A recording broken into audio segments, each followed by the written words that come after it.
Paul, thank you for your patience. I'm just going to go through a few announcements and guests, and then we'll get over to the competition that we have. Just a reminder, next Wednesday, Joe Bonita is holding a virtual mentoring session on the 31st at 6:30. Carl will be sending out details on Tuesday next week. Details are also on the website. You're also, if you have not yet paid the dues, which is just under half of the membership, please pay your dues. February 14th is the deadline, and then Cecilia calls out the enforcer. I'd like to recognize a couple of new members. Ben Hernandez, who is in Zoom world, waving. Ben, you want to come off mute and tell us a few little things about yourself and how you found the club and what kind of photography you do? Yeah, hi. So my name is Ben Hernandez. I had the pleasure of attending a couple of meetings before. I found the club just by searching. I came back from Olympia one day, and a friend of mine was telling me about his wonderful camera club in Washington. And I tend to be a bit competitive, so I told him that I was going to find a better one in Colorado, which I did. So anyway, the kind of photography that I do, it's one of my hardest issues. I have not labeled myself to one thing in particular. So I heard a photographer once saying that if you don't know exactly what kind of photography you do, just say you do travel photography, because that encompasses everything. So I guess I'm a travel photographer. I like everything from landscapes to portraits to street photography. I just really enjoy having a camera in my hand and attempting to, in a very humble way, to show the world as I see it. Great. Well, thank you and welcome. Thank you. And Robin Springer, who's in the room here. Robin is a new member, just joined. And you want to say a little bit about yourself, the kind of photography you do? And what he said. Whatever he said. Whatever he said. Ditto. I look at the world a little differently when I have a camera open. I notice things that I normally don't do. And it strikes my fancy, I shoot it. And I also do documentary. Great. Well, welcome. Thank you. As well. And any other new members in the room? Dave Benson. Dave? I was a member here a couple of years ago and then have been gone, but I'm primarily a landscape and travel photographer. Okay, well, I'm Dave Besson, so it's right. And I was called Dave Benson a lot in high school on the PA system. Sent to detention, but anyways. The good news is when he can't be vice president, you're Yeah, right. That's right. Welcome back, Dave. Thanks. Any other new members? I'm just a guest. Oh, a guest. Yes, you are Matt Grun. Matt? Yeah, so I do nature and wildlife. I'm actually doing a lot of bird photography right now. Well, welcome, and hopefully you'll sign on and become a member. Yeah. Was impressed by what you see, Matt? So, other guests in the room? I think Dave, welcome back. It's great to see you. Are there guests out in Zoom world? Hearing none. I think we'll move on in the interest of time, since we had a late start. We'll move on to the competition. And first, let me introduce Paul Weinrauch. Paul is probably at the top of your screen. Has judged for us before, and we've invited him back because he's given us good critiques. But a little bit about Paul. Paul is a passionate commercial photographer hailing from my notes here say beautiful Colorado. I always thought it was colorful Colorado, according to the signs, but in either case, beautiful or colorful will work. In 1999, Paul sold everything he had, and he hit the road, capturing his journey through a lens which ignited his passion for photography.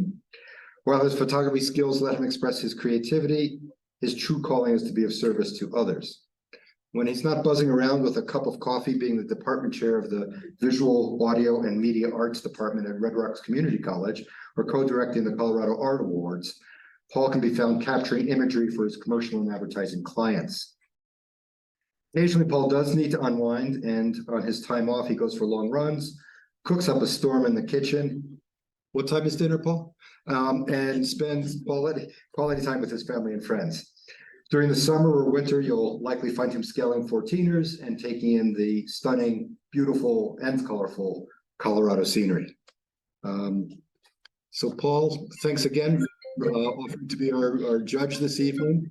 To the group, we have a very large meeting. We've got over 30 people in attendance, which is, I think, a new record maybe for at least 2 years I've been a member. And we also have over 50 images to go through tonight. So hold your questions to the end. Paul will be going through the images and scoring, critiquing them and scoring them. And we'll pause for a brief break midway, but we'll keep it very brief just to make up for some of the time we lost getting the technical kinks ironed out. So Paul, let me turn it over to you. Bob, are you ready to share the images? Everyone ready? Possible to turn down lights? The light, yeah. That's what I was gonna. Yeah. Oh, First image that we're displaying here, this is Kona Moonset.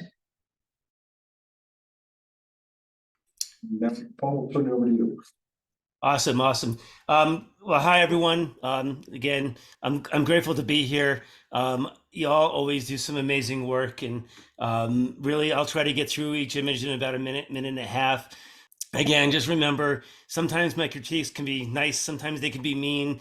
Please just take them to be helpful to you. Really, when I get critiqued by my own images, I really appreciated being able to see other people's perspectives, and it gets really old if everyone just says the image looks awesome. So from my perspective, I would rather kind of point out some of the more things that kind of stand out to me as you go through the image. And so with that being said, as we go through each image, I'll probably pause just so that I can soak in the image before I say anything about it, just because it can be somewhat of a challenge, and I want to be able to, do a nice critique on it. So, so looking at this image, I think a couple of things that stand out to me is being able to see somewhat of that long exposure, looking like it's being blended between having a long exposure in the foreground and the sun in the background. My initial reaction is it doesn't quite feel real to me, and it would be nice to have a little bit of the color temperature on the foreground, on the rock, on the water, maybe even just on the rock, just to be a little bit warmer by a couple 100 degrees, just so that it feels like the foreground and the background are connected. And so with that, I think that was the biggest challenge. Good job of making the horizon line straight. And not putting it in the center of the frame. So I knew, to look down. Usually when I see the horizon line where it's at towards the top, it usually pushes my eyes down, and kind of following the line of the warm light of the sun all the way down to the bottom. So, making sure that's the subject you want me to see. You want to be able to have that water stand out. Again, making maybe the rocks be a little bit warmer. So for this one, I would give it a 7. Next we have Cool, Quiet Evening. And I'm just so you know, I'm also looking on another screen too, so that I can make sure that it's all accurate as I'm looking through it. Fun image. My first initial thoughts is great job with having a nice color balance, having some warmth on the trees, not feeling oversaturated. Getting some purples and blues in the skies, which I personally tend to go towards. Even with normal blue skies, I usually end up adding just a little bit of nice purple. One of the things that what I would say is and I hope you guys don't mind, but I'm going to annotate every once in a while. So I'm looking up at these rocks up here. And for me, I would expect them to think they feel a little bit too blue and maybe a little bit too bright. So maybe just maybe kind of changing the color temperature or changing the tint on those, and moving that around so that it feels a little bit more balanced with the purple that is going on in the image. For me, I'm always a little it makes me a little nervous when I'm looking and trying to figure out where we place something like this, because we want to make sure that we're really enjoying the landscape. We are looking at the reflections, and then where do we place this object to kind of give it some placement, to give it some liveliness, so it doesn't feel so static, which I really like. For me, I'm always careful with making sure, if I'm thinking about the image as being center, I probably would have moved, or at least tried to shoot it so that I physically moved over a little bit and placed the boat a little bit farther over to the right, probably somewhere in here, so that it read a little bit better, and using this right here to bring my eye down here instead of it right now. You're using this as kind of a framing mechanism, but you're making my eye go this way. So having the boat just a little farther over would have been nice, but I given this image an 8. Next, we have Portal to Middle Earth. What was the name of A Portal to Middle Earth?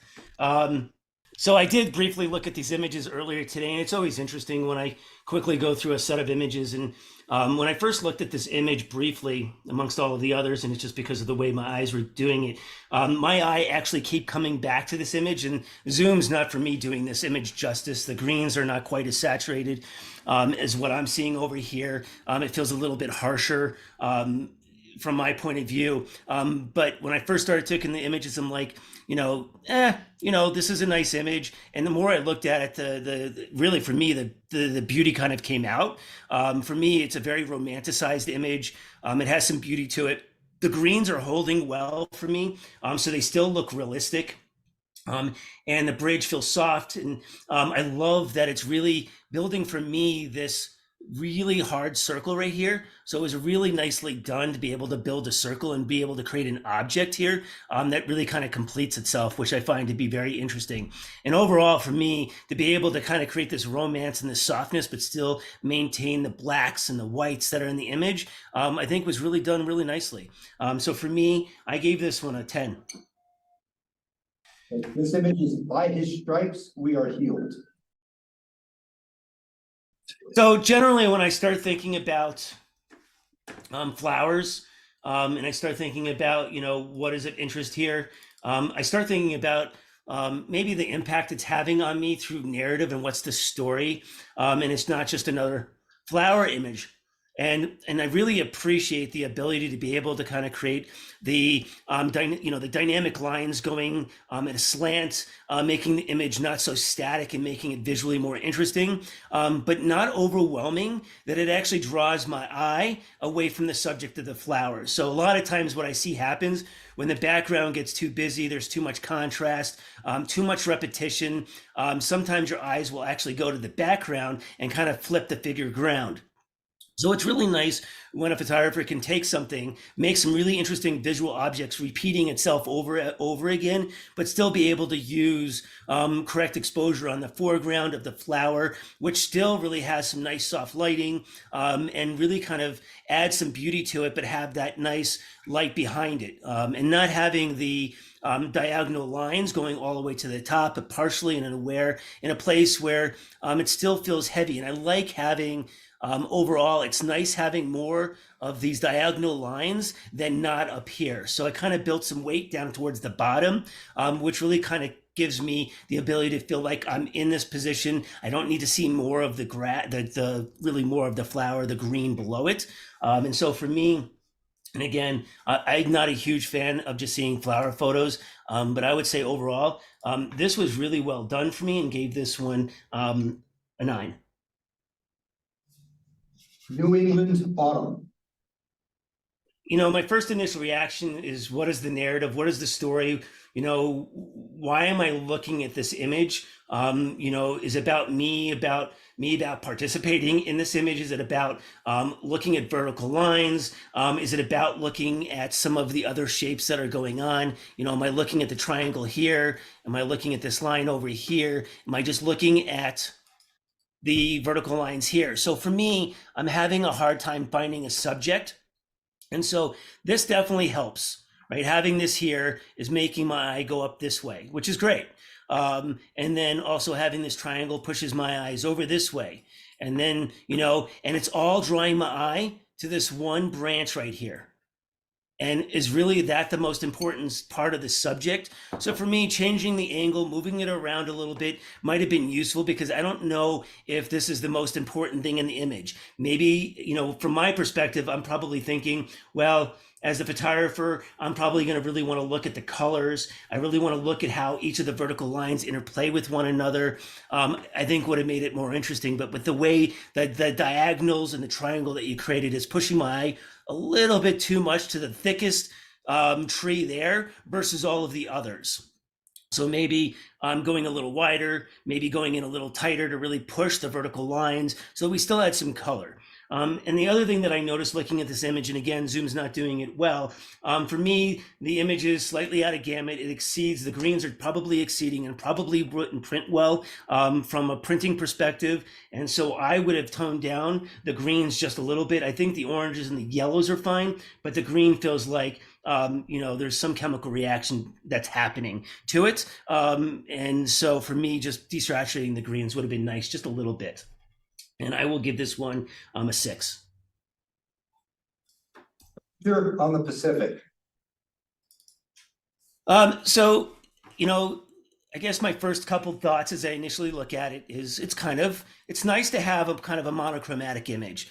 You don't always need to have this complementary image where it's warm versus cool, right? Or have an analogous image. You can use having a monochromatic image to your advantage by having one tone, right? It makes it more static. And so doesn't feel so overwhelming. And I think for me, that's what's going on. You're calming down the ocean. You're simplifying your life. For me, it's starting to make me think about dreams, and, you know, and Ken and I were just talking about, you know, life and being busy and not being busy. And this just kind of reminds me is, where do we want to be in our life? So I think there's some narrative going on in here that I think is interest, that can draw me in, you know, saying, you know, I think for me, one of the challenges I see these images is, do I get jealous because I wish I was there, or is it allowing me to have an experience? And I think it allows me to have my independent experience about just my own life. And I think that helps tell a narrative that I can connect with as a viewer. So I really enjoy that. And then from that other perspective, there's not a tremendous amount going on.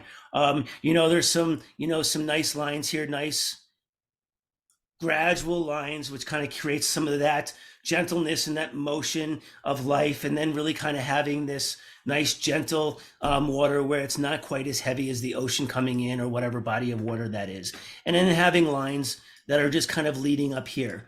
I wish I had a little bit more of a subject matter or some way of pushing my eyes around, so I'm not fighting so much, and fighting kind of a little bit more with that. With that being said, giving this one an 8. Next, we have Misty Dusk. So certainly the first thing I look at is the initial reaction is, what a great color in the sky, right? That's for me, that's where my eye is going, is it right to the background. And I don't know if that is where I want to be going. So for me, what I see happening here is we're starting to have a flip and figure ground, and it's really pushing my eye to the back, but I really want to be able to enjoy the front. So I think there's some competition going on. You know, certainly having the horizon line right here, it tells me to go down here and look at all of these nice textures, you know, these nice smooth lines that are happening here, the nice formations, you know, just kind of this gentle that's going on here. But then I'm pushing my eye back here. And usually what I'm looking at when I start thinking about, you know, having multiple subjects in here, a lot of times I want to be able to have my eye come down, but then I need to be able to move my eye somewhere else so that I kind of go around in the circle. And for me, that is what is missing in this image. You're just basically making it too dynamic for me, bouncing back from the top to the bottom. You want me to go to the bottom, but then I keep going back up at the top. So having some sort of triangular motion to help me move around this image would have made this image more visually interesting. The other thing I think that could have happened, that I think you would have been able to make this subject a little bit better, is giving me a little bit more of this down here. Again, you're cutting it off, so visually my eyes can complete it, right? I don't need to see it, but I think that you could have made everything a little bit stronger and really pushed my eye more down by creating more visual weight down here. And I think that would have helped this image a lot more. So I think, overall technically is good. I think he could have done a little bit more with the composition.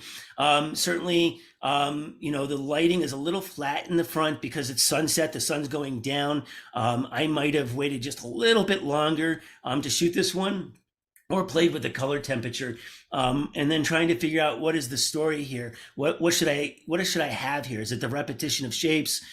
Is it just about the textures? Or is there some story that I'm supposed to have? So for me, you go out a little bit farther or go in a little bit more, which for me is usually what I'm asking myself as I'm starting to create the composition.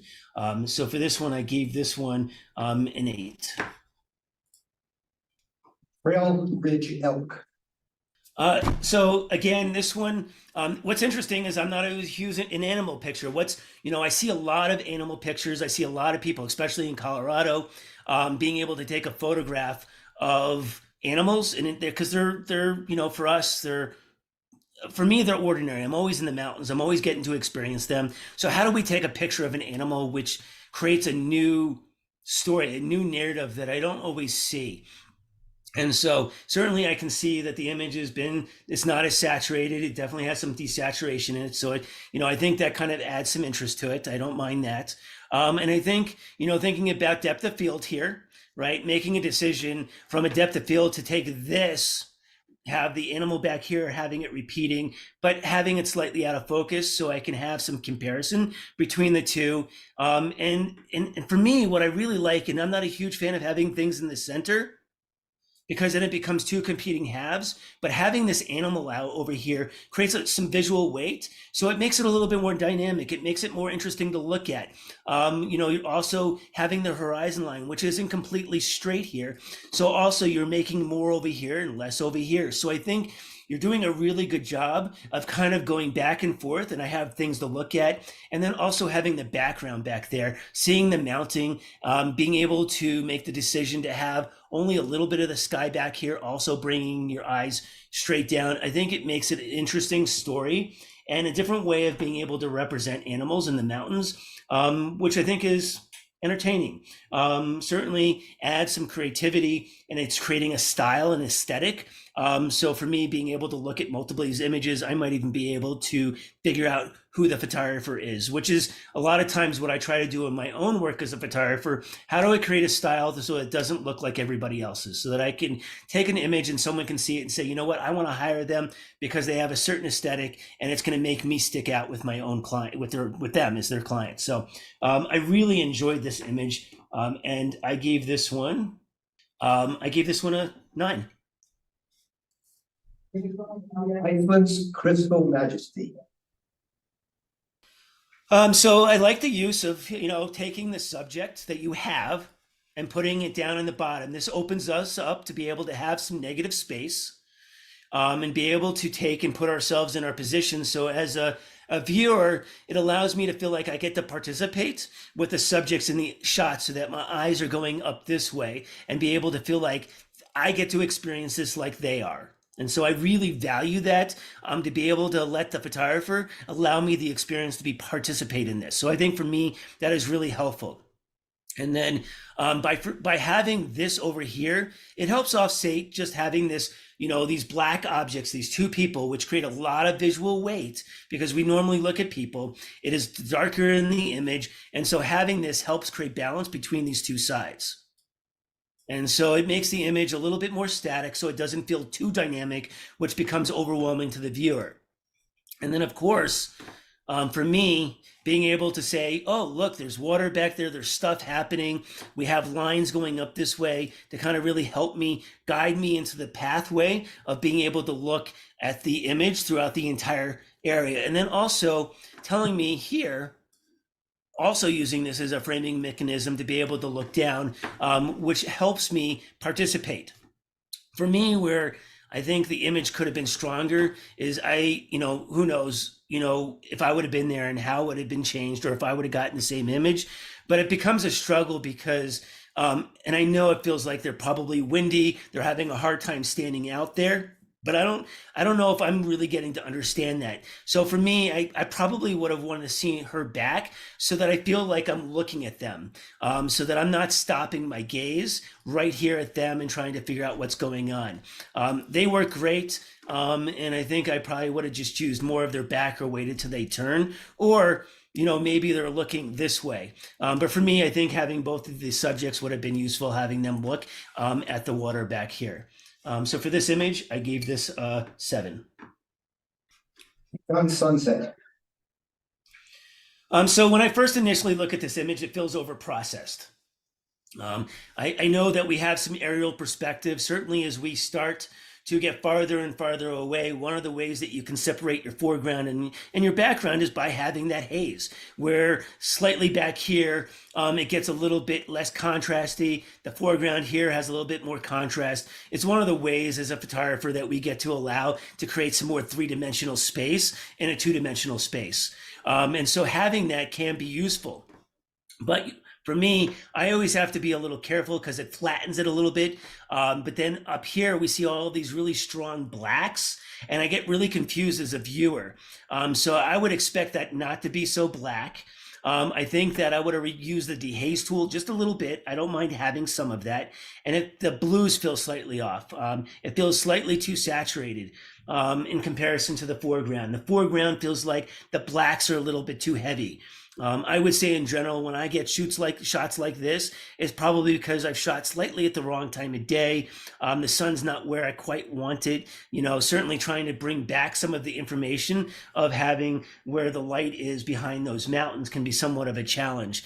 So for me, there's too much haze here. Overall, the horizon line isn't bad because we have some weight here. To be able to kind of create some corner down here. And I don't even mind having that little tree because it kind of creates balance between the left and right side. It's not very distracting. So I think that works.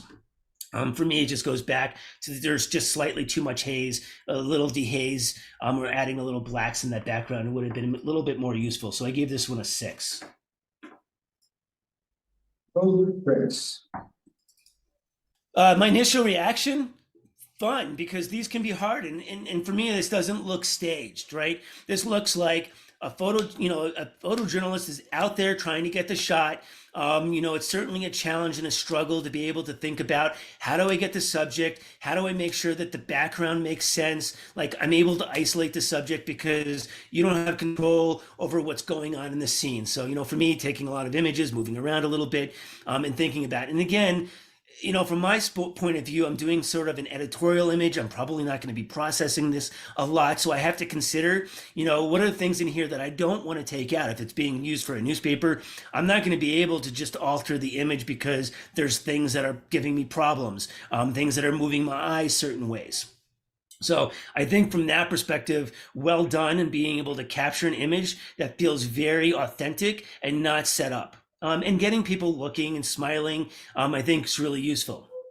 So with that being said, I think some of the things that happen for me is this right here is about a half a stop underexposed, roughly about a half a stop. And my eyes are being drawn too far up here. It's a little too bright up there. So I think for me, it goes back to maybe playing with the black and white conversion just a little bit more to be able to get it so that my eye goes here. Now, the good thing is that this is the biggest object here. It's closer, you're using a slightly wider angle of lens, so you're able to draw me into the subject. But again, where I start to get the challenge is because it's slightly underexposed, just slightly, a half a stop, so it's very subtle. It's gonna push my eye away from the subject to somewhere else, which we don't wanna do, because we want the background staying in the background. We wanna see where she is, but we don't necessarily want to have it competing with the subject.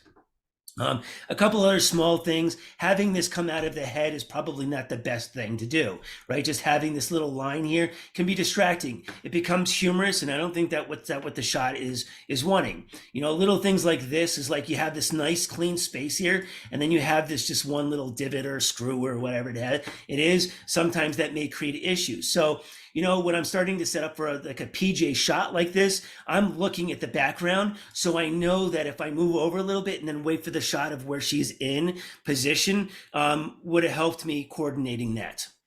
And I do like that the shutter's not super fast, right? We're looking at probably 1/250th of a second. And so we're getting some movement on the hand here and here, but overall the subject is starting. I really think that's interesting to be able to look at. And I'll go ahead and give this one a 7. Don't label me. Good title. I think I love being able to see titles. I think it helps, the narrative. I think for years I used to believe I don't need to see a title. I don't need to see what this image is called. But I think it sometimes helps push the narrative that I'm trying to experience, because sometimes I'm only living through my own biases. And so by having titles, sometimes it helps me take a step back from my own biases as who I am in any position, right? Of me being older than this subject, or, what are their experiences? Maybe I don't have a nose piercing, or maybe having hair coloring. Like, I think sometimes having that helps me see something from a different perspective. So I love having titles. I used to never believe that. So a couple of things here. I think overall, aesthetically, looks nice. I think the lighting's nice. I think, the way, it looks like window light where there's a window behind them. And then, of course, because the background is blurred out, it's farther away from the window, which makes it a little darker, which is nice. But that's for me where it's like, great, you have some nice depth of field, but then also what is going on? Like, is there something that maybe I can do to build up the eyes? What is the subject here that I'm looking at? What am I supposed to experience? So overall, for me, nice window light, it feels soft. But at the same time, because of that softness and because it's so front lit, it becomes a little flat and static, almost too much, that I'm like, why am I looking at this image? I just need to move on because I'm missing part of the story. And so thinking about, do I move the subject a little bit? Does it have to be so symmetrical? Is there anything that I can throw off to make the viewer want to stay on the image a little bit longer? Because that's always my goal. How do I get the person to look at my image for more than just a couple seconds? How do I take it and dissect it and make it a little bit more interesting? So nice portrait. How does this separate from other portraits is what I'm looking at. So I will give this one a 7. Done. So exactly. And I heard y'all out there, and that's exactly how I look at this image. One of the things that I've struggled with as a photographer, and I've seen a lot of other images, is how many images do we see that are fun, that make you laugh, that make you chuckle? And for me, that's what this image does. I don't know if it's a, great image. It's not like, perfect angle. Could I gotten, it feels like I'm on the sidelines shooting. Could I gotten physically lower? Could I come from a different angle? Should I gotten up in the stands higher? Like, I can go through all of those where I think it could have been a little bit more interesting. Can I separate the foreground from the background a little in a different way? Do I change shutter speeds? Is there some things that I can do to make it more interesting? But with that being said, I absolutely love that the shot was captured, because it's so hard to have something where it makes you chuckle to look at, and I think well done on that. So for me, coming back to this image a couple of times, certainly is something that I look forward, and I wish we were able to see more images like this to be able to kind of bring some of that humor in there. So I gave that an 8. Close of the day at Palm Desert. For me, what's the narrative? What's the story? Is it about being on vacation, or is it about the shapes of the palm trees? Is it about, are we trying to make this two-dimensional? Is it about the relationship of the shapes versus the colors in the back? Or is it about the story of just all of these palm trees and the repeating characters as they go backwards? For me, one of the things that at least for me, a couple of things for me, I'm always careful with composition as far as, am I using a crop ratio that makes sense, right? You're using a crop ratio that's closer to probably, a 16:9 or 9:16 vertically, which in some ways makes the vertical lines a little stronger, which can be interesting, because then all of a sudden it's nice to be able to have strong repeating lines, and you're using some of the way that you composed it to do that. So I like that you're thinking about that. with that being said, this becomes very, very strong to the point where you're starting to compete versus circular and repeating shapes up there versus the vertical lines. So something I would have looked at is, does the actual composition take away, or the crop ratio that you decided on, take away from what you're trying to showcase? And for me, it probably does a little bit, because I don't think this image is just about those vertical lines. And so it may be confuse the viewer just slightly. The other thing that happens is when I look at images like this, I personally want to feel like I can be in there, but I have no grounding here. So for me, I would like to see a little bit more down at the bottom. So I feel like there's some grounding, there's some relationship to where the ground is. And I understand some of the challenges I have is where I'm trying to get more of the top in and not cut off this top. Do I need to see all of this? Probably not. I could probably crop this off and make it a little stronger and go in a little tighter like this, so that I don't need to see all of this shape, because I see it here. And so as soon as I see it here, I can make this image more dynamic by just showing just this and making the visual weight a little heavier on the right side, which is already happening. And I think it can create a little bit more of a story, a little bit more of a narrative for me. And so for this, I gave this an image, a 6. Yield, Angels Crossing. So looking at this in image initially, I'm like, is this a photograph? And yes, I know it's a photograph, but is this graphic design? If I was to be presented with this and you just handed me this, I'd be like, this was created by a graphic designer and not a photographer. So first off, well done. I think this is a very fun image to be able to say, let's take this and move this past just an image, and let's just think about graphic design and other elements that are going on within this image. So I really, really like that. Again, photographers don't always think about graphic design. I think that is happening here, which I think has some value. Certainly, using kind of that diamond shape and being able to have some of these diagonal lines is fun. And I think by itself, the image is okay. I don't know if there's anything I'd be like, oh my gosh, this is amazing. Probably not. But I think by adding some of the graphical elements of having that box, having the yellow gold lines around the edges, I think that's where it kind of increases the value of the overall experience that the user is having. And it certainly is dynamic by having some of those diagonal lines. And so for me, this definitely takes it up a notch. And I wish at least my Zoom was doing a little bit better, because the colors that I'm seeing on my screen definitely have more of that gold than we're seeing for me. But so for me, this is a great image, and I'm giving this one a 9. Before the Fall. It's a pile of rocks, and that's my first initial reaction. And not that that's bad, but overall, is there something that we could have done as far as time of day? Could we have, instead of having this just in the center, right? So we have some grounding here with this rock, right? And then we're positioning these rocks in the center. What could we do to make this interesting? So I always think about like foreground versus background, color, cool versus warm. Certainly this is more of a monochromatic image, which is what's happening. It's becoming too static and too symmetrical. And so for me, I probably would have used more of a negative space. I would have liked to see, placement.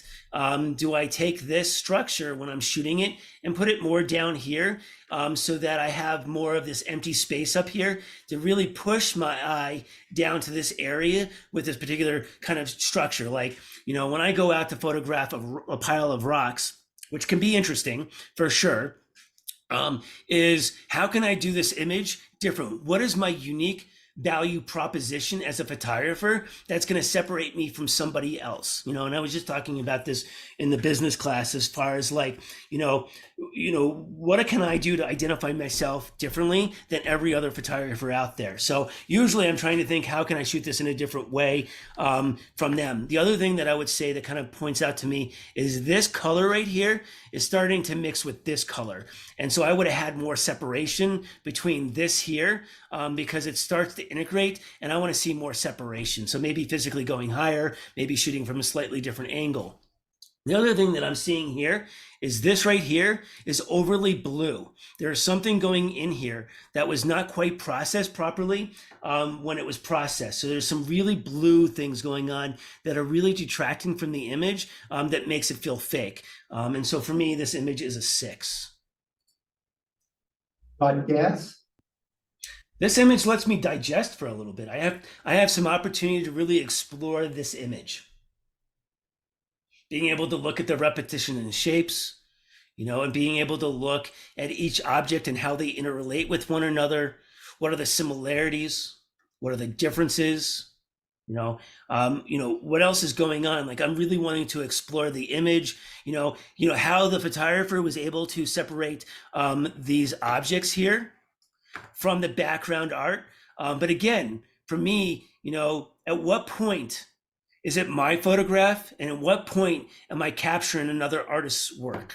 And so that's usually what I'm exploring. And I think the photographer did a good job by being able to spend some time to visually look at what the artist created, whether it's the architect, the person that designed, it's looking at the art that's going behind, the colors that the artist, whoever drew this, had those, or even if the photographer changed the colors, I'm going to assume the artist, whoever was there, did this on the wall.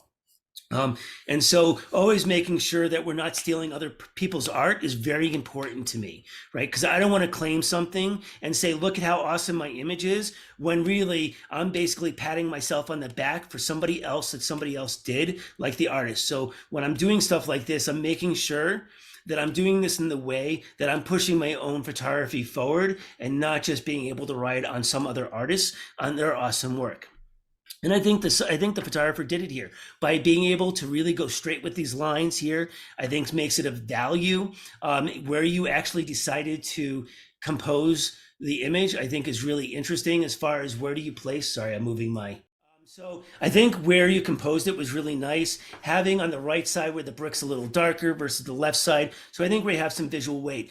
Where I start to explore some things is, do I physically need to go lower? And the only way I do that, because we don't want to compose, we don't want to screw up our composition with that top line, that top horizontal line, which I think is super strong here, is I really am careful about what do we do with this down here? And, from a photographer, I was standing here, I'd be a little confused. How do we just pretend like that's not there? And I think from my perspective, I would have explored a little bit heavier. I'd like to get this shot, but I don't want to pretend like, what this image isn't about this one thing here. And it's not, right? It's about what's back here. And how do I integrate this and not let the viewer think, hey, let's pretend like that's not there. Let's assume that it's not there. Just look at the stuff in the back.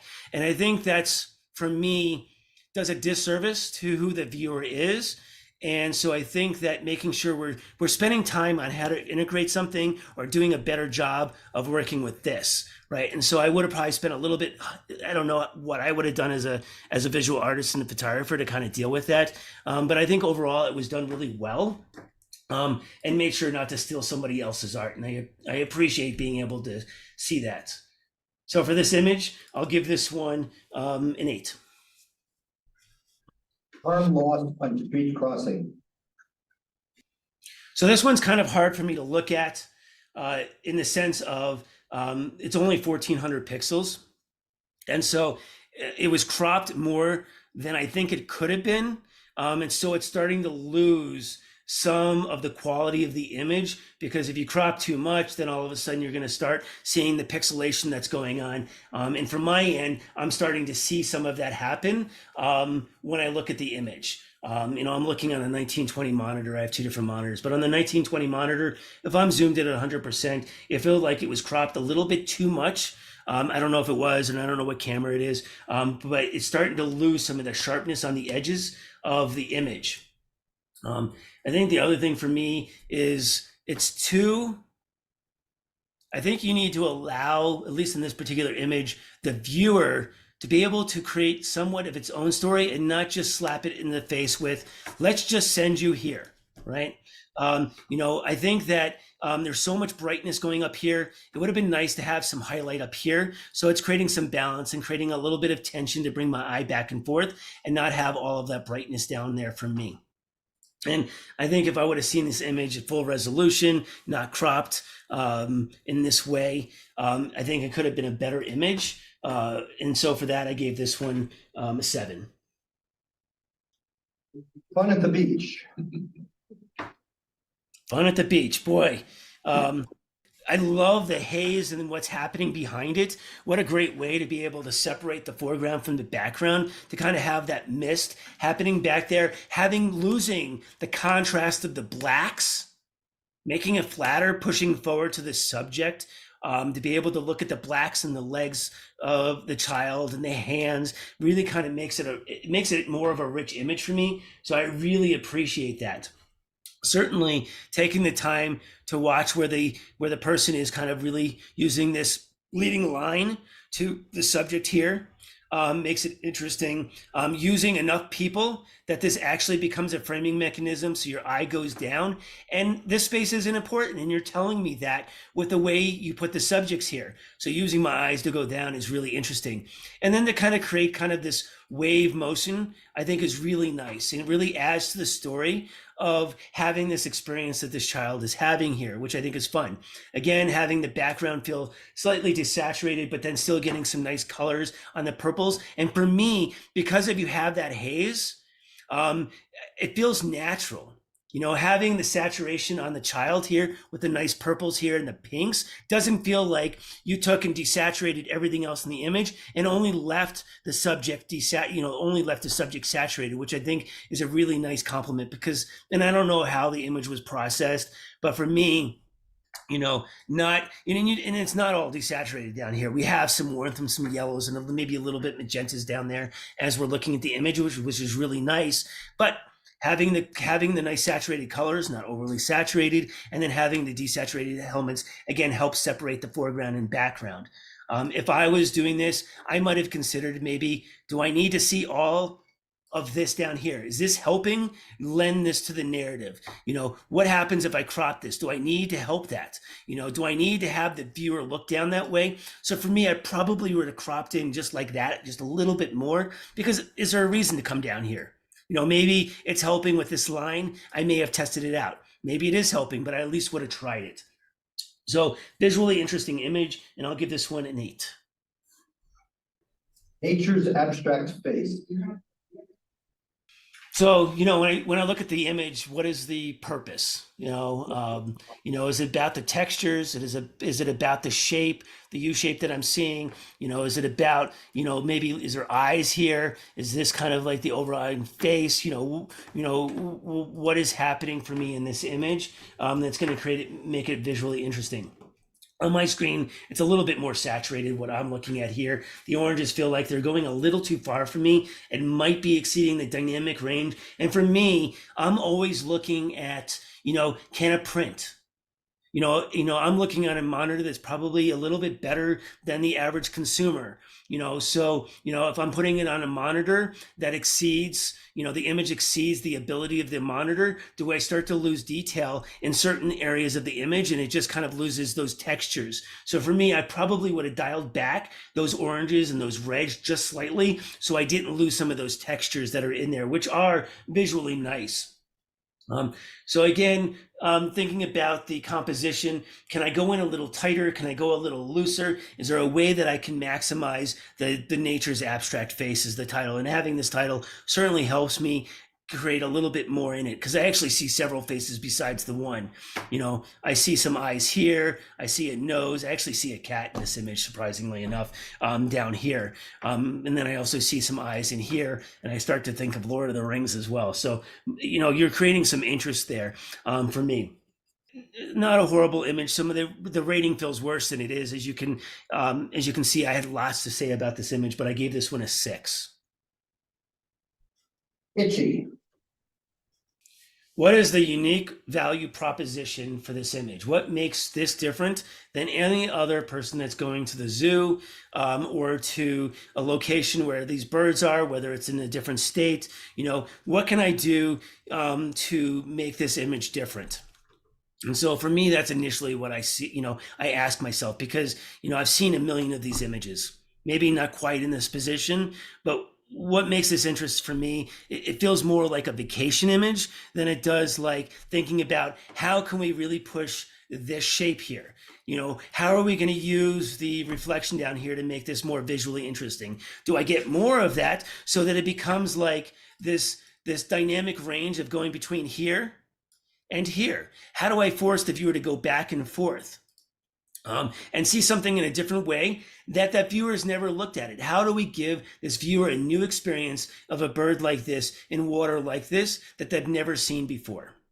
I'm also mindful of little things that feel like this feels like here, this little green leaf feels like it's almost connected to it. So if I was doing a bunch of Photoshop work, I may have darkened this a little bit so I didn't feel connected to the bird. So that's something that I would consider. I don't know if the square crop ratio is helping the image. Again, maybe by taking the image and going like this with it may make it more visually interesting. Maybe we don't need all of the bird. Is there a way that we come in and we go a little tighter, right? So we come down here. Do we need all of that, right? So again, thinking about, I think this could be a more visually interesting images by just playing with the crop. Overall, lighting is nice. You know, the lighting's coming from kind of the side, good time of day. So there's some things that are working to the image. I think we could just play with the composition a little bit more. And so for me, I gave this one a 6. People to heaven. So as soon as I see an image like this, I'm like, oh my God, I'm thinking about my film days. I'm thinking about the zone system. I'm thinking we got stuff in here that goes from zone 0 to zone 10. We have stuff in every single zone, which is phenomenal, right? There's this plethora of tones that are going on here, which just makes it so visually entertaining. And then on top of that, you're doing with these shapes, these repeating shapes, these circular shapes, the repetition of the lines that really push the circular motions that going on, to be able to really have these leading lines, but just to be able to go around it, the romance of just having these nice curvatures. There is so many things going on nice with this image, you know, giving it enough breathing room over here so that it doesn't feel too tight, cropping it here, making, building some trust that the viewer, when the viewer looks at it, can think more of this than just this. You're starting to make the image bigger than it actually is. There's lots of relationships and shapes coming through here, which I think is absolutely stunning. But then having these clouds where it sits more in zone 5, it sits a little bit in zone 6, and it's not taking away from the subject of the building. So for me, this one was a 10. Alien throne under the galaxy. Good title. What do you want me looking at? That's probably the first question I have. Is the, certainly like, what am I looking at? What is the foreground? What is the rock formations? What is the structure that's going on? Certainly looking at this, it's out of the world. Like, what world is this on? And so for that's kind of fun. I wish this wasn't so competing so heavy with this. I almost feel like this structure needs to be here. I want it bigger. I want to see more of it. I want to see it tighter. I want to be physically closer to it. So this shape right here, which is you have these 2 vertical lines, but you also have this shape here. And this Milky Way is so strong that it's actually taking away from this subject here. And so you're actually losing the foreground and it's pushing me to the background of the Milky Way and the stars. And I really want to come forward. I really want to be able to explore this stuff a little bit more than this. And I think that would have made the image stronger by seeing more of that. And so for me, I gave this one an 8, but fun image to be able to see that. Inverary Pier. Soft, gentle, it's the greens are subtle.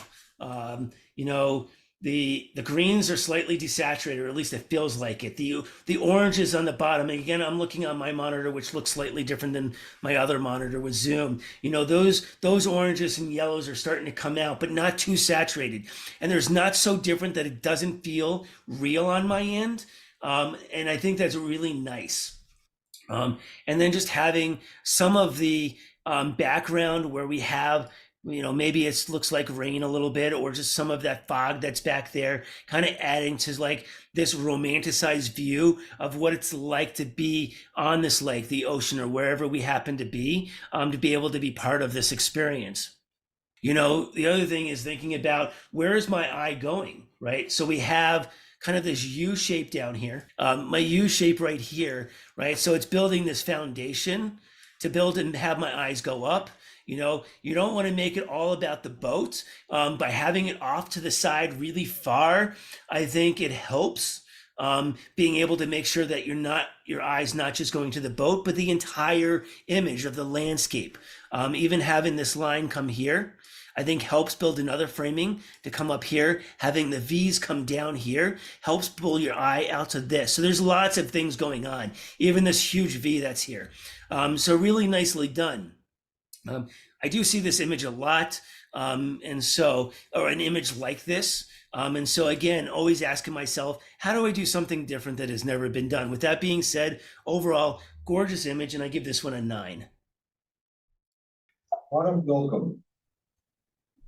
So yellows are a little bit too much for me on the background, on the leaves, maybe a little bit too golden. It feels over processed on my end. There's something not about it that doesn't feel sharp.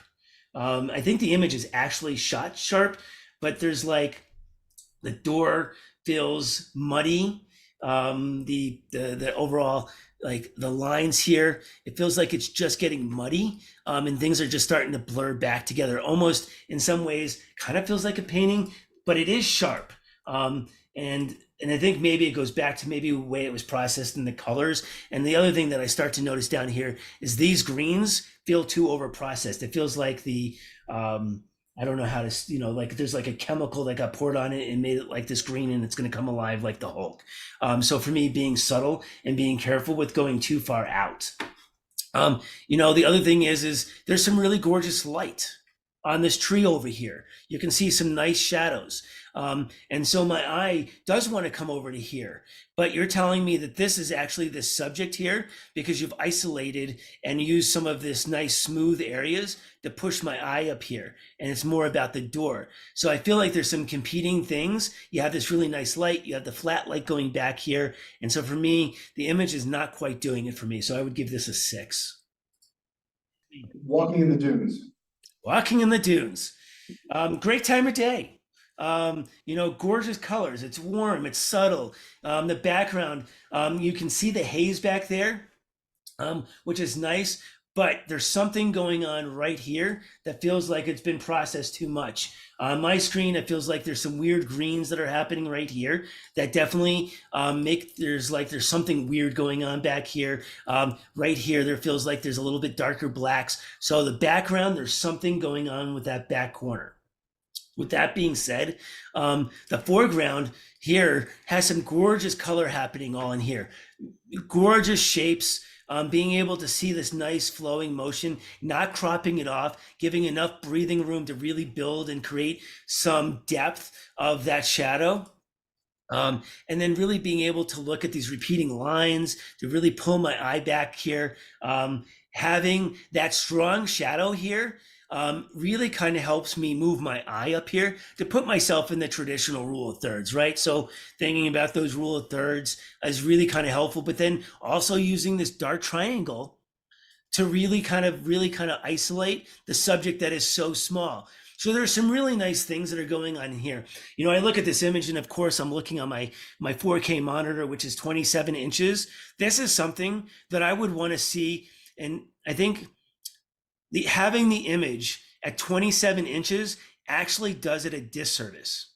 For me, I'd probably give this image a 9, looking at it on 27 inches. But if I saw this image at 5 or 6 feet, I would give it a 10. And it's partially because this image lends itself to being gigantic. And so for me, when I start shooting stuff, I'm thinking about, where is my final resting place? Where do I see this being, shown, right? If it's only going to be on Facebook, not as great of an image, right? For me, I see a lot of the sand dunes or wherever this happens to be. And I think, you know, what separates this image is some of the things that you did with some of the things with the shadows. And I think that having this image 5 or 6 feet, wow, all of a sudden there's lots of textures, lots more things going on. I want to walk up close to it. So, you know, I'm going to give this image a 10, but looking on a 26-inch monitor, I'd be giving this a 9. So just kind of keeping in mind, that's how I came up with the rating on this one. No, so again, size matters based on what I'm shooting and where it's going to end. Okay, so before we break for 5 minutes, Bob, can we look at the 9s and 10s and have the creator talk a little bit about them? First one is Sean Slade's Portal to Middle Earth. Yeah, I'm here. Sitting in a hotel room, which seems to be my life lately.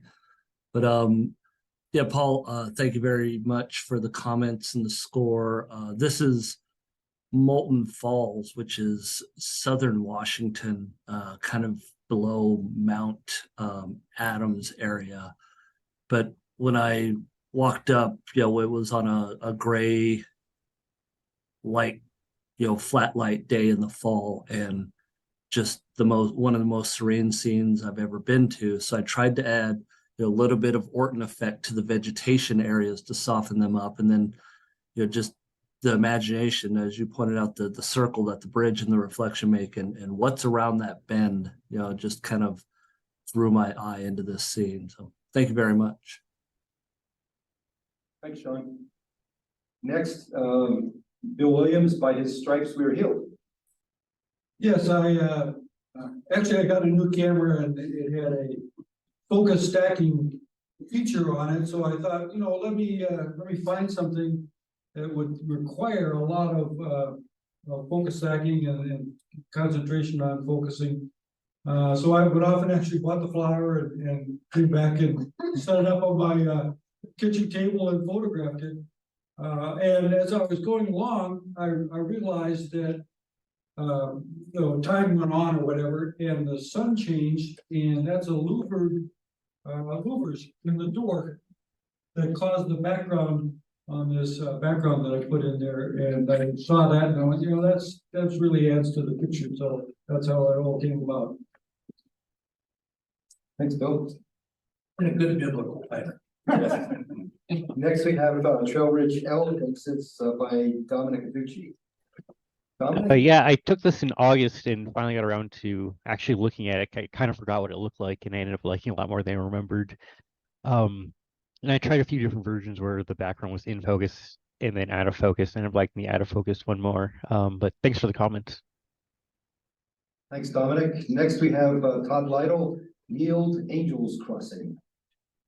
Thanks, Paul, for the comments on the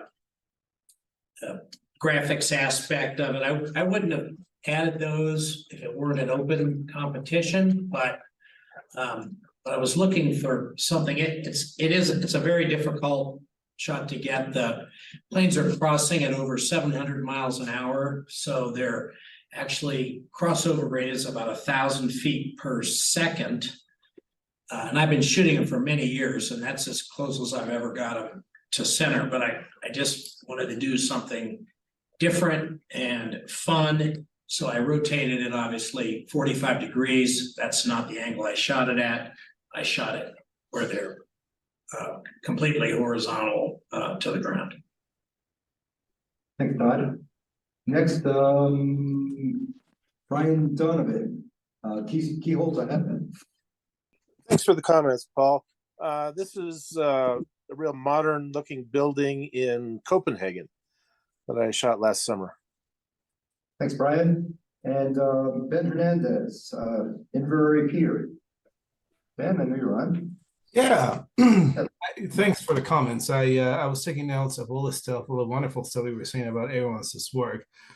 And I was, quite frankly, was expecting not this high rating. Briefly, this photograph was taken in Scotland after a 3-day whiskey festival that I was attending, and after a very choppy ferry ride back to the mainland. So I'm actually surprised that I was able to hold the camera steady long enough to get this shot. So thank you very much for the comments. I appreciate them. And I guess you're thankful for high shutter speeds. Anyways, next and last before we break is walking in the dunes, and that is Teresa Kuchar. Yeah, so I took this picture in California. It's on the Central Coast, and the people walking, and just happened to get that one. It was taken in the morning, so the shadows were really awesome, and the lines in the sand, and just liked it. That's it. Thanks, Teresa. All right, why don't we take a quick 5-minute break? And we really need to start up very promptly in 5 minutes, just so we can get through the rest of the photos. So thanks. We'll resume shortly. Verona Cathedral. Okay, so I think my first initial reactions, gorgeous light, nice time of day. Just having the sun hit right at that right time, I think makes it interesting. Certainly pulls your eyes up on the image. It's almost getting too saturated on my end, but not quite there. In the sky, I usually tend to lean, again, this is personal preference, where I feel like it's going a little bit too cyan in the sky. Excuse me, I feel like I'd probably push the hue just a little bit more towards the purplish, but again, that's just on mine. I do really like seeing how nicely lit this is right here. It really kind of helps it. And again, for me, do I need to see all of this information? Is that helping the image? Or do you really want to push my eye up to the top? And then also thinking about composition, I always think, where can this be placed? Right? Are you going to be able to make a print out of it? So for me, it's always going back to pay attention to where I'm going to put this. Is this going to work on Instagram? It is definitely not going to work on Instagram because this crop ratio will not be allowed on Instagram. Facebook looks at more horizontal images. It makes it a little bit more of a challenge. So again, I'm not a huge fan of being this vertically in more of that kind of 9:16 vertical like this. So I think that actually hurts the image. I kind of understand why it's being done, but I don't know if it really works for me. I think that I'm not quite sure where my eye should be going. So I feel like I'm competing coming down, going up. I almost wonder for me what this would have looked like if I was doing this, right? Do I need to have all of this extra sky, or can I just work on this, right? And again, yes, this is a very strong structure and it's going to make my eye, but because you have the reflection down there, it'll make my eye at least come down here and start looking at the similarities. It'll also kind of push and create this line and make it a little stronger. So from me, I think you could really crop this and overall make the image stronger. And so I'm going to give this one an 8. Taking a peek. It is definitely great title again. I really appreciate having good titles. I think it always helps push the narrative. Overall good colors. Nothing feels too saturated for me. I have an idea of where I should be looking, right? Because everything else is the same. When we start thinking about repetition, we start looking at what's different. You're looking at kind of those greens versus the kind of magentas and yellows and the analogous colors that are happening as a result of the background. So fun image. It feels a little static to me as far as like the overall tonal range. And so most of it is through zone 4 to 6. And I wonder what would have happened if I would have made the blacks just a little bit blacker and the whites just a little bit whiter. Not much. I think that you could have helped the image just ever so slightly by doing that. So I probably, in my opinion, would have just taken that just a little bit more up as far as the blacks being blacker, whites being whiter, but I think it's a fun image. So I'm going to give this one an 8. And great title. Green Sand Beach. I think the first things that kind of start to pop out at me is looking at the nice blues, greens, oceans versus more of the warmth of this. On my screen again, this is just looking on my monitor. It feels like it's starting to get a little bit too saturated up there. Just a little bit too much. It might be fine depending on where, the final view is where you're looking at it. you're looking at this nice shape here, this nice U shape. I'm not a huge fan of the 10:8 ratio, close to that square. I think you could have made this image stronger. You have really strong horizontal lines here, and for the most part here and here. And I think you could push that idea a little bit more. But again, I can see why it's being cropped, because if you don't crop it, maybe you start to lose some of the shape. The other thing that I would be thinking is, how can I do this visually different? What happens if I just hold my camera up, maybe point it down a little bit more? Do I go wider to make the foreground a little bit bigger? Do I zoom in just a little bit more so that I push the background a little bit closer to me? What are some things that I can make this a little bit more appealing in a way that's slightly different than I would just be like, hey, this looks cool, let me take a picture of it, but taking it one step farther as far as from a photographer's perspective. So I'll give this one a 7. What's the Millennium Bridge? Interesting. You start to look at all of the strong lines, your eye naturally goes to the umbrella.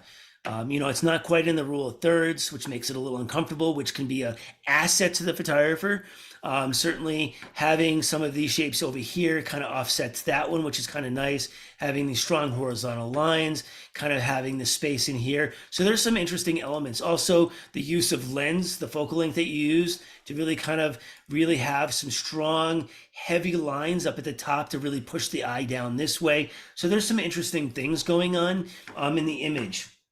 Something that I think that for me lacks a little bit is that I almost want to see, if we were working in Lightroom, and I'm not sure what application you're working in, I feel like it needs a little bit more clarity on the clarity slider, making the midtones a little bit punchier.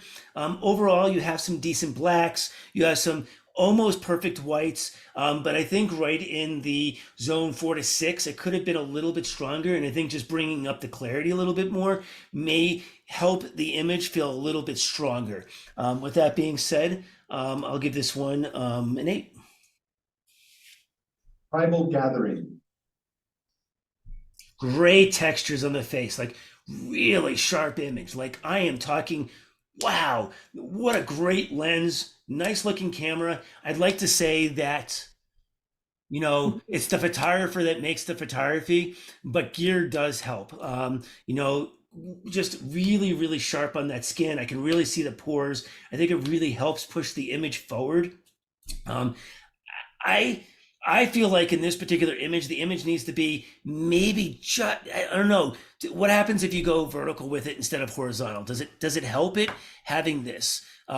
Maybe seeing a little bit more up top, a little bit more of the body down below. Not that I would want this to be a square crop ratio, but I feel like I'm missing part of the story.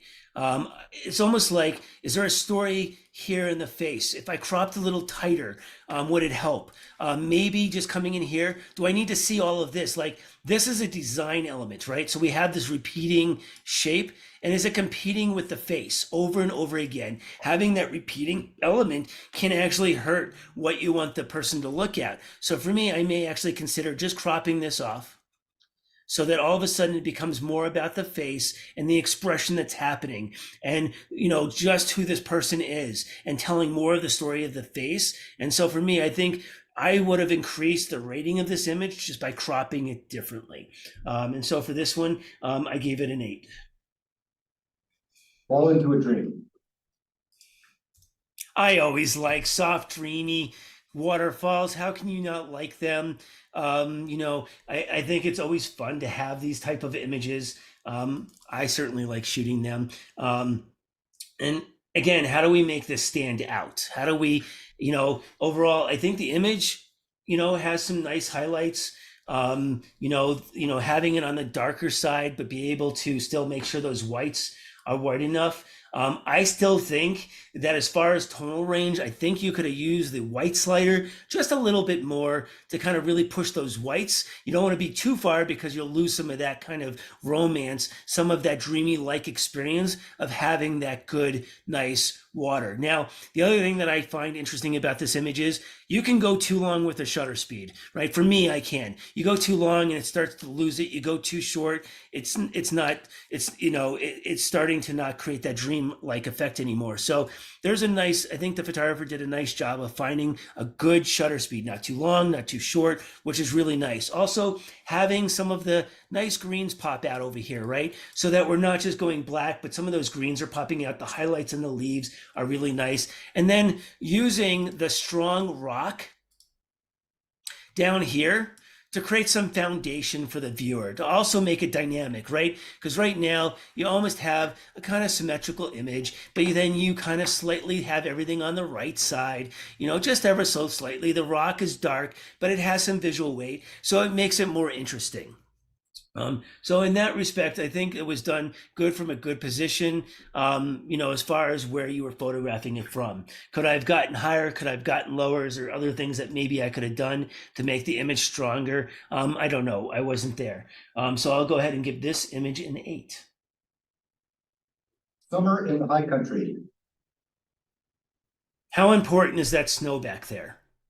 Do you want the viewer actually going back there and seeing that snow? Is that helping the narrative? Is it enough to be able to understand to the viewer that that is snow? Again, just that's the things that I start to go through when I start thinking about that. The greens for me are slightly too green. There's too much saturation. Usually when I start to add saturation to the image, a lot of times I'll desaturate it just ever so slightly so it doesn't go too far. And so I'm being mindful of that. It does have that kind of dreamlike feel to it. It feels like there's reverse clarity on this, which feels like it went a little too far on the reverse clarity. So again, those are some of the things that kind of stick out to me. The tree feels a little too purplish. So I think there's just some saturation things in there. It's a nice image. I think it was processed in a way that I just don't personally care for. And I don't mind like having that little grass down there. I think that kind of helps some weight to it. It gives placement. Having myself have that green down there puts my eye down there so that I can feel like I could be standing in this situation and being part of this experience, which I think is nice. Also having a little bit of negative space over here helps. Not too much, not too little, but using this as a line to really kind of push it this way. And I like the verticals. I think that is useful. I'm going to give this one a 6. Harbor and Newport. Using the relationship between the smooth lines of the boat and then kind of creating kind of more that dynamic, jagged lines down in the reflections, and thinking about the relationships that you have with both. Thinking about how one goes from the other and how it can be different, being seen from different perspectives, making people think about, going extravagant, but like thinking about my own life, the way we look at things, where we are looking at them, will change the way we see life and, things like that. So you can have a bigger narrative here as a result of it. So from that, interesting. Beyond that, I would probably move pretty quick from this image in general. But those are some of the things that kind of come out for me. It feels like it has too much green in it, just ever so slightly. The other thing that I might do to make this more interesting is what would happen if I just cropped in a little bit tighter? Would it be, because is it about the boat? Or is it about the abstract of what the lines are creating? And so I'm a little confused about what is the subject. And so I'm going to go ahead and give this one a 6. New Day. New Day. Yeah. I cannot tell you how many engagement shoots I've done here, or portraits that I've done, or senior pictures over the last 20 years in this particular location, as I'm sure many of you all have that have done that kind of work. I think it's nice that you considered where the subject was in relationship to these lines, that you have them going up, up the stairs. Some things that I think they're a little bit of challenge having these. Again, it goes back to your own relationship to what you feel like you can do in post. But I think having some of these lights here actually detracts from the image. Like, why do you want me to come up here and look at these spots? So From an aesthetic point of view, I probably would just clone those out, but it goes back to what is the image being used for? If it's being used for journalism, then there's nothing that I'm going to do with that image. But it's not lending to the story for myself. So for me, I would have just gotten rid of it. The other thing that I find is it gets a little weird is where this triangle happens. I think it's kind of like it's kind of like chopping off when I compose and I'm taking a picture of a portrait. I'm careful about not cutting off at the joints, right? Because it feels like you're, basically amputating somebody, which can make it feel very uncomfortable and not sure what's going on. So for me, I would have left a little bit of breathing room in here. And so it didn't feel so tight. For this image, I'm going to go ahead and give this one a 7. Watching you, watching me. Great title. Boy, y'all come up with, I love your titles, so really appreciate that. It looks grainy and noisy, which feels like it has a slightly higher dynamic range, or it was underexposed and you had to bring up the exposure to get it back to a good exposure. It still feels a little underexposed. There's no, I'm looking at this image and I'm thinking, hey, this is snow. So I would expect the whites to be white. And so you are sitting somewhere in zone 6.5, 7, and hopefully some of you may know about the zone system, some of you may not, but thinking about more of the highlights being zone 10, shadows being zone 0, and then zone 5 is right in the middle gray. And so I feel like it feels a little underexposed. On my screen, it's a little green. It may not be on yours. So again, something to consider to make sure that it's coming out. But I am, it's definitely a little too green. I just checked my white balance on mine. So I think that if you deal with the white balance a little bit, you'll notice that the exposure feels a little bit healthier. And so I would be looking at that. Also, what happens if you make the blacks a little bit blacker? As soon as you start to make the blacks a little bit blacker, all of a sudden the image will feel slightly sharper, whether it is or not, right? And the image is actually sharp. It's just that there's a lot of noise. There's a lot of pixelation. It feels like it was shot as a JPEG and then saved multiple times. I'm not saying that happened. That's just what visually it looks like. The image has been saved too much. And it might also be because maybe it was slightly over sharpened as well. Can't quite tell without seeing the original raw image if it was shot raw. For this one, I'm going to go ahead and give it a 6. Yawn. Yeah, dawn, yawn. It's, dawn, yawn. It feels like I'm just waking up. It's time to get going. Nice oranges. Whether the soft, gentle light is hitting them or you're able to do this in post-processing, it has a nice look to it. It also feels sharp. It feels like it was sharpened right to the edge where if you would have gone any farther, it would have been too sharp. So, nice job paying attention to that. And the background doesn't feel like it got sharpened, which is nice as well. So I really appreciate that. Again, what is the subject? Is it about the relationship with the animal to the environment, or is it just about the yawn? And if it's just about the yawn, I probably would have cropped in maybe a little tighter. Do I need to see the ear? Like everything is right in the center. So I might have considered some way of doing it slightly different as far as the narrative. So I'm losing part of the story. So I'm going to give this one a 7. File low down. I love that the photographer is thinking, what other perspective can I get besides the normal perspective? Is there a way that I can tell the story in a different way? That's not usual. And so I really like that. Considering, how do we, what about this foot? Is that good? Is it helping? Is it lending to the story? Is it building a relationship between the subject and the foot over here? And is it helping build balance?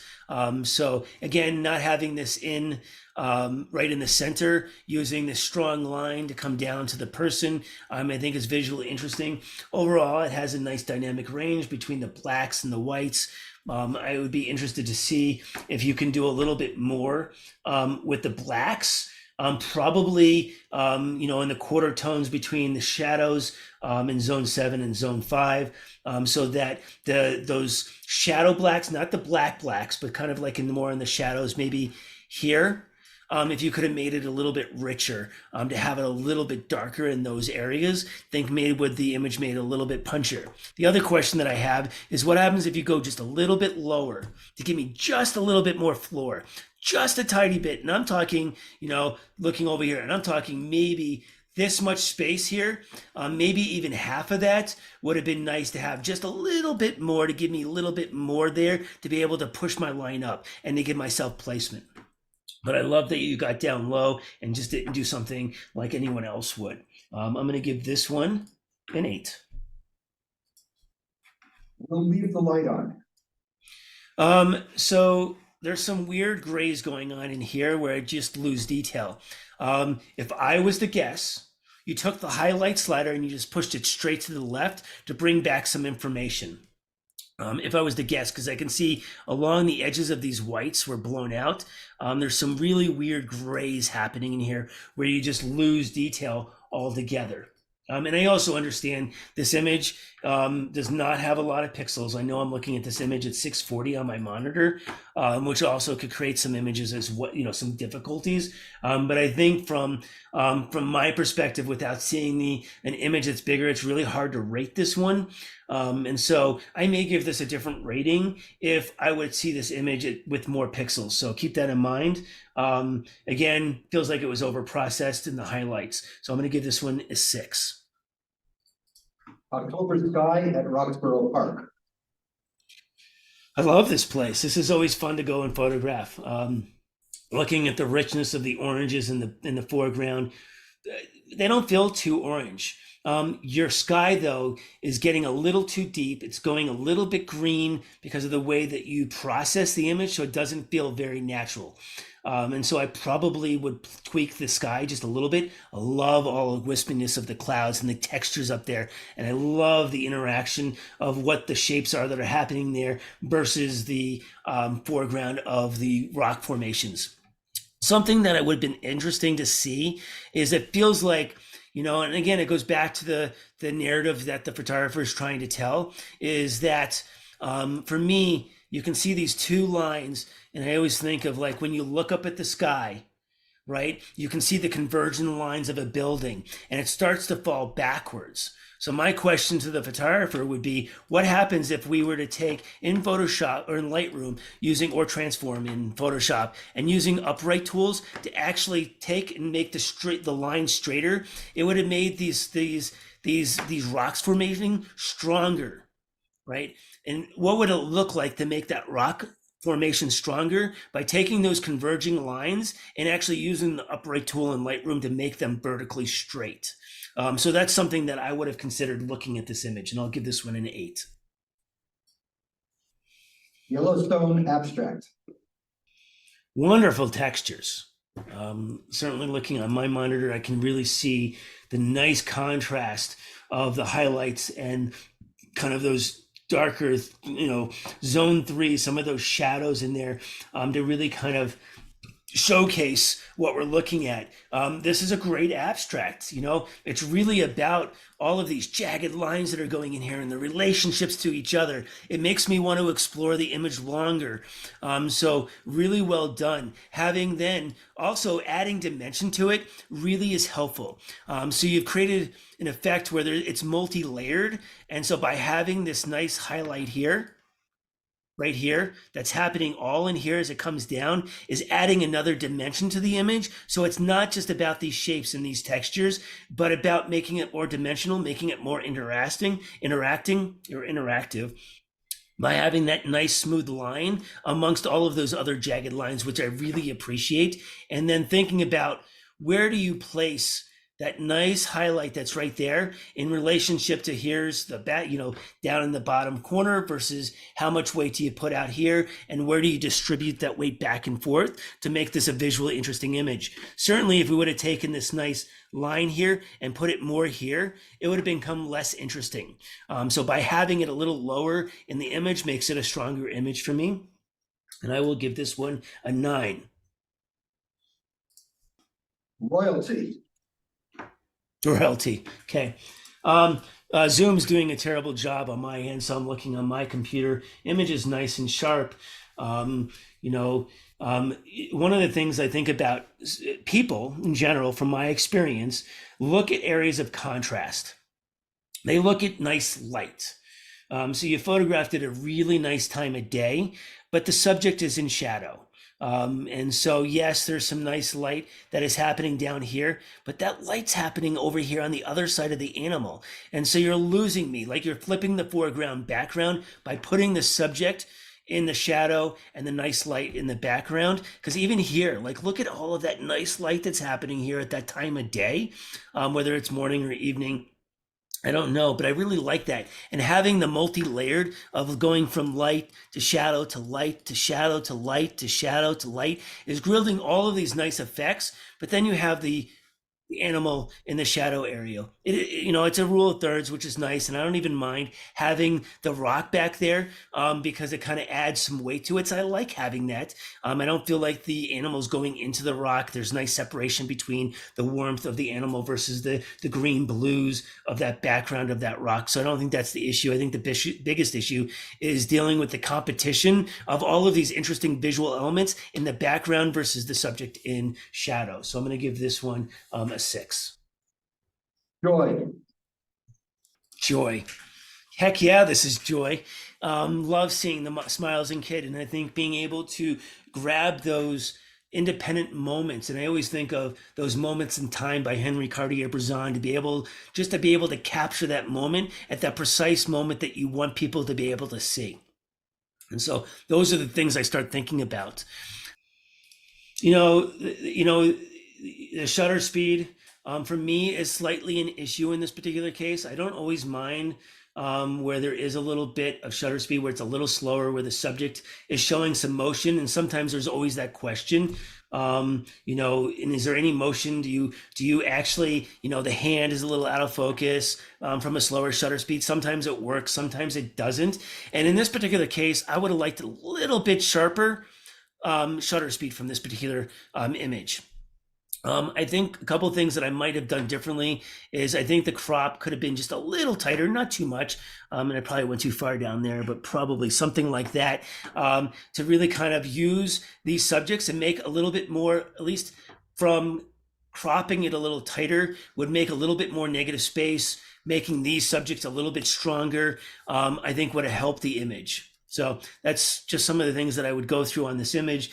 Again, always thinking about, why this subject, why are you shooting it? I love the flip-flops, by the way. I think that's really fun. I'm going to go ahead and give this image 8. Saints and sinners. Yes.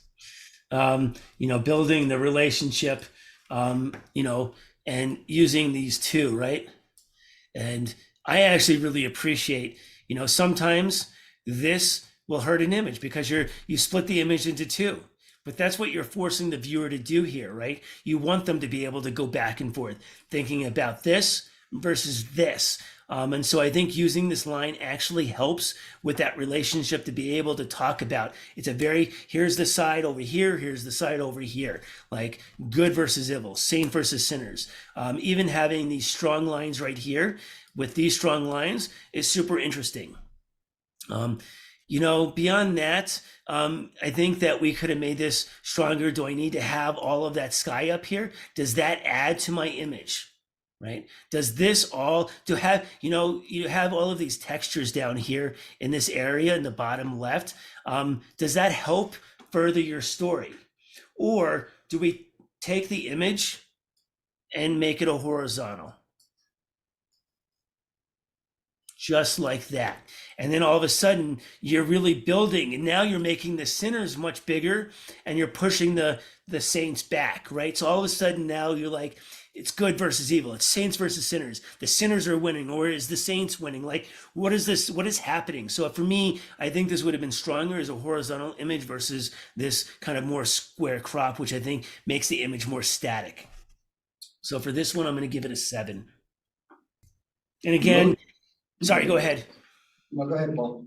I was just going to say, you know, in any time that I sit down with any jurying that I do, usually what I try to do when I pause the jury prior to meeting or meeting with students is what are my own biases as well. And I say, as we go through all of these images, certainly I try to leave my biases at the door and my own experience through life here when I'm showing up. But again, when we're creating images, we have our biases. When I'm looking and reviewing images, I also have biases, which, you know, certainly make it interesting. We have to understand other people's biases from a photographer's point of view because we have to think about who the viewer is going to be.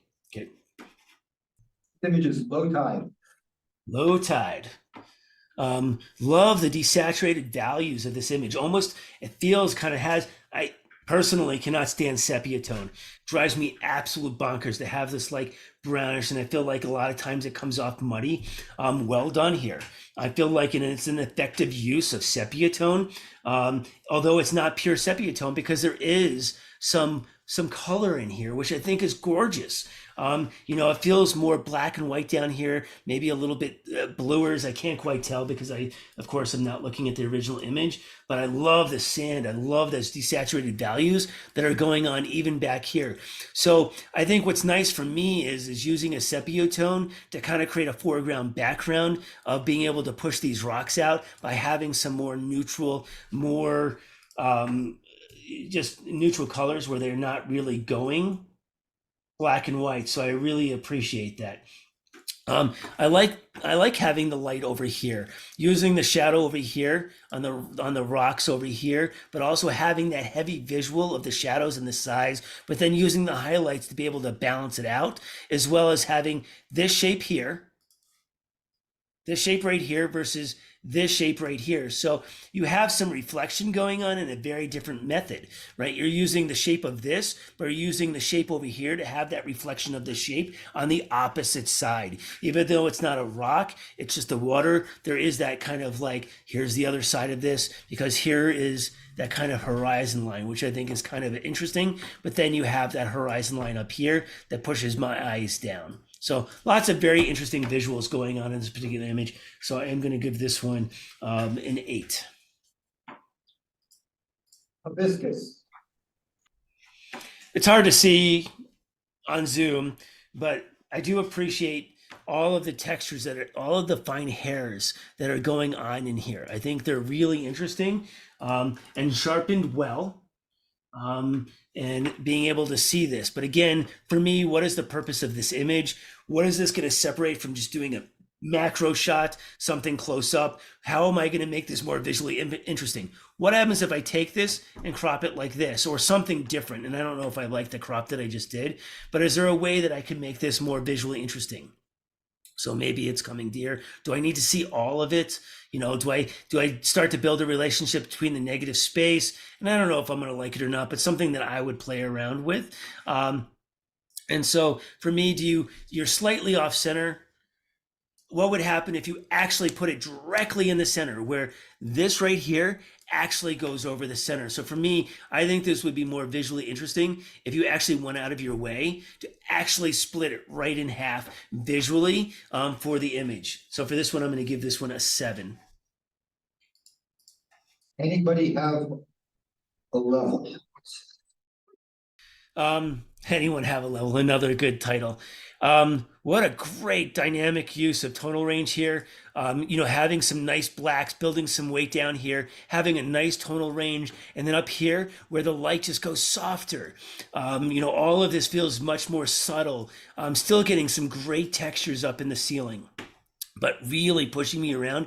The image is absolutely sharp, but because of just the bricks and the way you photographed it, I can feel the motion of it going down. And so, you know, something that I would normally look at is the verticals as well. So, you know, that's not a straight vertical. That's not a straight vertical. It's actually, you're, you know, looking down just slightly. And I think it actually lends itself. So again, I don't always use the upright tool. I don't always make my verticals perfect. And I think in this particular case, I absolutely loved that these verticals are just leaning in just a little bit on this side. And then also this is going this way. I just think it just really helps the story that's happening. So beautiful lighting, beautiful use of contrast on the bricks, and certainly telling the story. So I'll give this one, and I even love the shadow up here. I think it helps add the narrative, and it makes my eyes want to go around. Same thing up here. So I'm going to give this one a 10. The window light's beautiful. Fishing is the sun's best. So I think the issues that I have that first comes out to me, there's a lot of noise in this image, which makes it feel flat. As you start to increase noise, I find that the dynamic range gets a little weird. Things feel a little muddy with the higher ISO. And at least on my screen, I can actually notice that. And so that's the first thing that kind of, for me, detracts from the image. Love all of the use of the horizontal lines over and over again. You know, you didn't use the rule of thirds. It's close to the rule of thirds, and I don't mind it. At least on the left side, you can definitely see the rule of thirds there, which is interesting. Certainly looking at, I'm doing a terrible job, but also thinking about, you know, what is this here? You know, is that the best placement? What happens if I decide to just maybe crop this ever so slightly? And in this case, I think it hurts the image. I would rather have it a little tighter, but having the foundation down here of that, I think really helps. And so again, not every image you can just crop and make it better. And I think that would be a challenge. The image is definitely tack sharp in here. The blacks feel black. You know, the color for me feels a little off. It's very peachy. It's very pinkish. It feels not quite natural, and not that that's a big deal, but sometimes that may confuse the viewer. And in particular case, it does for me. I feel like this water up here feels a little bit too green. So I think there's some odd things for me on the processing that happen that I don't quite care for. So I'm going to give this one a 7. Waterfall. Ooh. This has kind of an infrared look. The way that was processed in black and white kind of gives it that infrared look, which I think is visually interesting. Also a good shutter time, not too long, not too short. Also using your foundation down here where you get some grounding here, right? But you don't have the ground over here. It's a good way to split the image, and you're using this weight of the water over here. And by having some of it over here, it really helps. It helps make it the image a little bit more dynamic. And of course, using kind of the U shapes that are going on are really interesting. Again, the dynamic range looks lovely. Good use of contrast in the image. And I would give this one a 9. Remains of a dandelion. Is it too tight? Is it too loose? Should I have gone a little farther back? Those are the questions I start asking here. What should I be looking at? Is it, you know, because of the reduction of shadow out here, or the reduction of contrast, it almost becomes, for me, your eye are actually going here, and it almost becomes more about what's inside. And almost this right here, there's almost a circle happening here. So for me, you're almost using this as a framing mechanism, and you're almost making this almost not important enough. So how do we make all of this important and not just what exists inside of here? So, you know, is there a way that we can add more texture to the image? Is it too soft on the outside? Do we add a little bit more clarity? Do we add a little bit more blacks on the outside? Do we add a little bit of vignette as well on the outside that we can kind of create a little bit more dimension so we're not solely going to the center? I'm going to give this one a 7. Reversible pulley. Interesting use of color, going with more of a cool color set, using, you know, sharp. Love how sharp the image is. You know, down in the rust in here, which looks lovely. You know, having the purple versus the blue, making more artistic choices instead of creating reality. I think some of the things that come out to me is what is going on down here. I think that is distracting. I think distracting from the actual lovely textures that are going on here, that I might have dealt with some of whatever is going on there. So I probably would have separated the foreground from the background a little bit more. I probably would have shot just a little higher. So this thing right here actually was closer to down here. I think that would have helped this image tremendously. I'm going to give this one a 7. Early morning snack. Always good to have an early morning snack. So looking at the histogram on this image, you can see there's no actual white, and there's no actual black. So usually when I'm starting from an image, I always check my white slider and I will always check my black sliders to see if I can maximize the tonal range. Not saying that you have to, but it's something that I look at. The image is sharp. The squirrel looks good. Again, for me, I think it's the contrast. I love seeing all of this grass that's in the foreground that's out of focus. I think it kind of adds to it. Having different shapes of grass back here is interesting. And so I like the perspective that you're shooting this from and how you shot it. For me, it's just dealing with the actual act of processing that I think could tighten this image up a little bit more. And I'm going to give this image a 6. And then we've got one image critique only, elephant in the Kwai River, late afternoon. Overall, decent image. I think there's a nice line that leans up to the elephant. I like having the elephant there, so it kind of leads into the story. Overall, you can see the dynamic, the haze, the aerial perspective of where it kind of shows that. Right? I think there could have been a better time of day. How is this again making this more unique? I do see some nice light rays that are slightly happening back there. I might have processed it slightly different. I'm going to give this one a 7. Okay, and then I think we've got 2 or 3 9s and 10s. Yeah, this is Yellowstone abstract, and I believe that's Todd.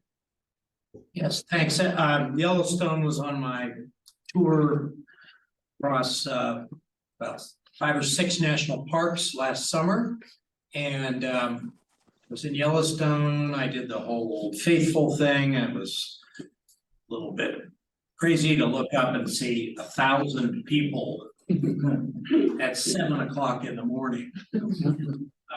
So I just in this case decided to use something that maybe nobody else photographed. This is the overflow from a spring called Grand Prismatic Spring, and it's an absolutely spectacular spring. It's starting to attract even more visitors than Old Faithful, and so it's getting. I've seen some amazing photographs of it, but it's very difficult to photograph because of the amount of people that are right on the edge. The boardwalk almost circles it.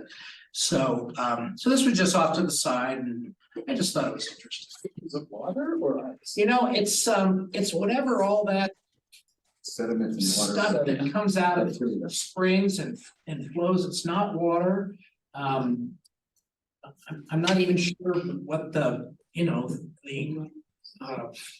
actual element is. It's some combination of high mineral content. It has a lot of color in it, but in this case, I took the color out. It's a beautiful place to go.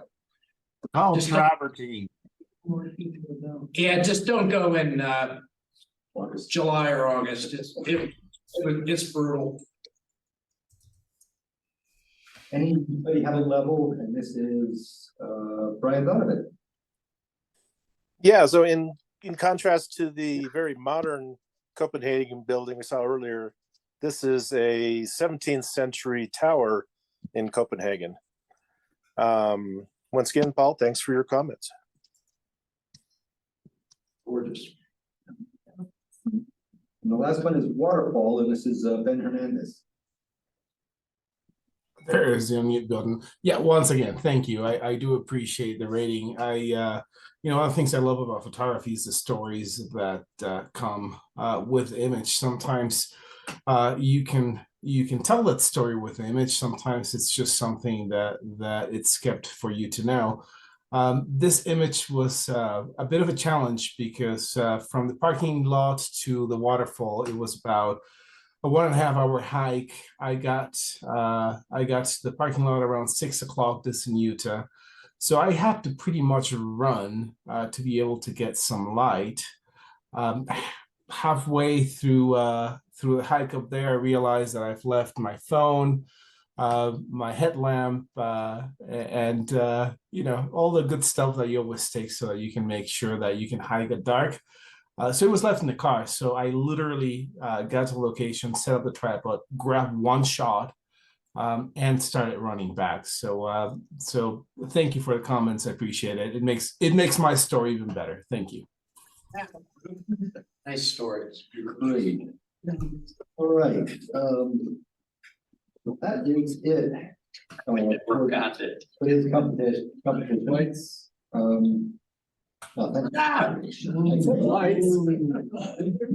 So,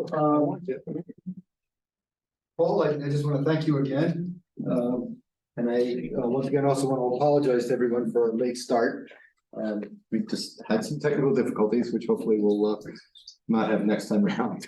But anyone else have any thoughts, comments, questions?